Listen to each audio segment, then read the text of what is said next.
The rules for how employees are compensated are numerous and very complex. Ms. Debbie Clark will go over some of the more common aspects. There are a number of different resources available that have guidance regarding hours of work and pay. Title V United States Code is the most prevalent. It is the actual law, if you will, the highest in the hierarchy of regulations, looking at it that way. Chapter 55 covers pay administration, and Chapter 61 covers hours of work. Taking the next step down in that hierarchy would be the government-wide regulations, which are found at Title V Code of Federal Regulations, or commonly referred to as the CFR. And again, there are different sections in that depending on the hours of work and pay aspect as well. Subpart 550 covers pay for general schedule employees. Part 532 covers pay for federal wage system employees or your wage grade, wage supervisor. And then Part 551 actually covers your Fair Labor Standards Act.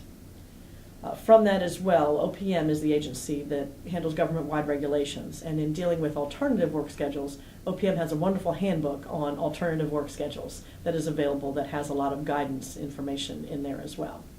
Most relevant to the Air Force is Air Force Instruction 36-807, weekly and daily scheduling of work and holiday observances. So there are a number of different resources that have the guidance needed for covering hours of work and pay issues.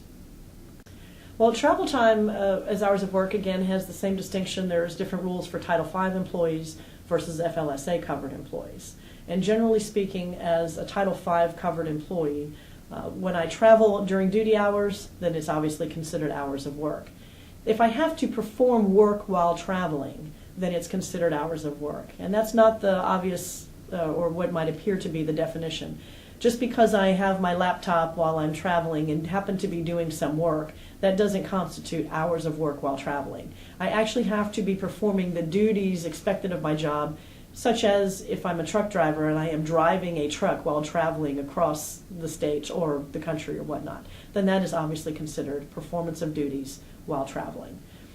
Under FLSA, you have both of those same conditions. You have some others as well that are less common, but the one important distinction with FLSA covered employees is that when I travel on non-work days during hours that correspond with my duty hours, then that is considered hours of work. And to give you an example to help you understand that a little better, as a Title V covered employee, when I travel on Sunday, and my duty schedule is Monday through Friday, traveling on Sunday is not hours of work. So there's no overtime for that travel. But if I am an FLSA covered employee and I travel on Sunday between the hours of 8 and 5, which were my work duty schedule, then that is considered hours of work and therefore would be counted as overtime if I am still working my 40 hours that regular week. So you have a distinction. Now, aside from all of that, and taking that example a little further, there is the authority for compensatory time for travel, which is an additional entitlement that covers employees for time spent traveling that's not otherwise compensable. So with that, the Title V employee that got no hours of work credit for traveling on Sunday is entitled to receive compensatory time for travel for that time. Whereas the FLSA covered employee that got the travel time for the hours between 8 and 5 on Sunday, the non-duty day, they would get compensatory time for travel for any time outside of those hours because it's not counted as hours of work. It can be very confusing, and there are lots of different scenarios, and there's a lot of guidance out there. So when you deal with this kind of situation, it's very important to talk with your civilian personnel office to make sure that you're consistently applying those rules and making sure employees receive all that they're entitled to. Premium pay there are a number of different types of premium pay. The most common is overtime pay, so I'll talk just about overtime pay. It's very essential to understand that for all employees, overtime pay is ordered and approved in advance. And for Title V covered employees, going back to that FLSA Title V distinction, that's the only type of overtime where it's been ordered and approved. As a supervisor, you have that responsibility to make sure that you properly not only communicate the order and approved aspect of the overtime, but that you do the proper documentation. You have very serious repercussions when you aren't documenting it properly and getting the proper approval in writing on the Air Force Form 428 of the funds availability and the approval of that. Because very seldom is overtime actually authorized to be approved per se in writing at the first level supervisory level. It requires much more coordination and approval for that.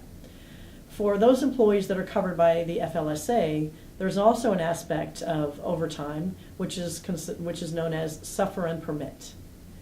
If work has been suffered, it has occurred, and management has permitted it. They have awareness. This is a common aspect of overtime pay that a lot of supervisors aren't aware of, but become aware of when an employee comes in and files a type of claim. For many years, going back many years, to talk about how each day I would come in this hour early and stay this hour late. And it has to be no communication whatsoever between the supervisor and the employee. Supervisor could not have any expectation that they stay. They just think they're there to do what they need to do. I've never asked them to stay. It doesn't matter when you have employees covered by FLSA. If you have awareness, when you're still at work and you see them there past the end of their duty day, you now have a suffer and permit situation. And employees can go back over 6 years, up to 6 years, to file a claim for back pay for suffer and permit. So it's very important for supervisors to understand that they need to manage the work schedules and manage them for those employees. If there really is a true need for them to work beyond their work schedule, then do the proper paperwork to cover the overtime or compensatory time that they would have and be entitled to. Compensatory time is commonly called comp time, just to shorten it. Comp time is one of those animals that it really means one thing, but we all interpret it to mean something else. And what I mean by that is compensatory time, comp time, is strictly a method, an alternative form of payment for overtime work. You have overtime that's been ordered and approved, but in lieu of receiving payment for that overtime, I would like to just have time off. So because it's a form and it's in lieu of the overtime payment, the same requirements for overtime have to be met. You must document the work and the time on the approval on the Air Force Form 428. I can't tell you how common it is to hear the term unofficial comp time. Hey boss, I'm going to work for an hour today and I'll just come in an hour late tomorrow. I realize the ease of those kind of situations and not having to go through the formal documentation process of a 428 for something like that. But in reality, it's not true comp time. Comp time is entered on a time card when it's earned and also when it's used. And it goes through the formal approval process just like the overtime. So it's very important to understand that if you're using compensatory time, if you're allowing your employees to have that, you must go through the process. Otherwise, you're breaking the law. It's also important to understand that there are certain groups of employees for which a supervisor can order comp time in lieu of the overtime payment. Mind you, that doesn't mean they still don't go through the process of documentation, because they do. But if you have non-exempt employees that are covered by FLSA and they are paid at a rate above GS 10 Step 10, you can have the comp time ordered in lieu of the payment. Otherwise, compensatory time is strictly the option of the employee. So when my supervisor tells me that I need to work overtime, he needs me to work overtime, unless I ask for compensatory time, you must pay me the overtime.